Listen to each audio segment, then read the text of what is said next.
ঈদকে সামনে রেখে শোরুমগুলোতে ভিড় করছেন মানুষ। ক্রেতাকে আকৃষ্ট করতে বিভিন্ন পণ্যে অফার দিচ্ছেন বিক্রেতারা। এই মুহূর্তে রাজধানী বসুন্ধরা শপিং মলে আছেন রিপোর্টার MS আরিফিন।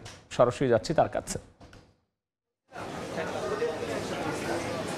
সাপ্তাহিক ছুটির দিনগুলোতে রাজধানীর বিপণী বিতানগুলোতে আসলে ভিড় সবসময়ই বেশি থাকে, কিন্তু যেহেতু ঈদ ঘনিয়ে এসেছে, অর্থাৎ বলাই যায় প্রায় 10 দিনের মতো সময় রয়েছে আর ঈদের, সো ক্রেতা বিক্রেতাদের চাপ কিন্তু অনেক গুণই বেড়েছে রাজধানীর বিপণী বিতানগুলোতে। আমরা এই মুহূর্তে রয়েছি বসুন্ধরা শপিং মলে। আমরা সকাল থেকেই দেখেছি যে ক্রেতা বিক্রেতাদের হাক ডাকে সরগরম বাজার এবং ব্যাপকভাবেই কেনাবেচা চলছে। এবং আমাদেরকে বিক্রেতারা যেটি বলছেন যে এবার ক্রেতারা আরামদায়ক সুতি কাপড়ের প্রতি কিন্তু আসলে বেশি ঝোঁক দিচ্ছেন এবং সেই ক্রেতাদের চাহিদা মাথায় রেখেই এবার ফ্যাশন হাউসগুলো কিন্তু সুতির কাপড়ের পোশাকের সরবরাহই বেশি রেখেছেন। এছাড়া আমাদেরকে ক্রেতারা জানিয়েছেন যে এবার তারা আগেভাগেই আসলে ঈদের কেনাকাটা সেরে ফেলেছেন।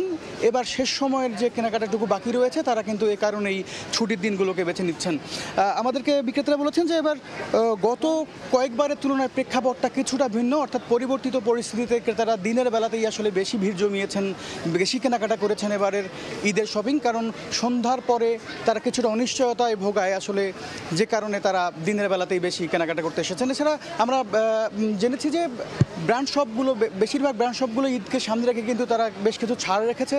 ক্রেডিট কার্ড থেকে শুরু করে সিমে তারা বেশ কিছু ছাড় রেখেছে ক্রেতাদের জন্য, এবং ক্রেতারাও কিন্তু একই ছাদের নিচে এসে এখানে জামা কাপড়, জুতা, জুয়েলারি সহ সব ধরনের পণ্য কিনতে পারছেন এবং তারাও স্বস্তি জানিয়েছেন যে একই ছাদের নিচে এসে কেনাকাটা করতে পারে। তো রাজধানীর ঈদ কেনাকাটা নিয়ে এই ছিল আমার কাছে সবশেষ।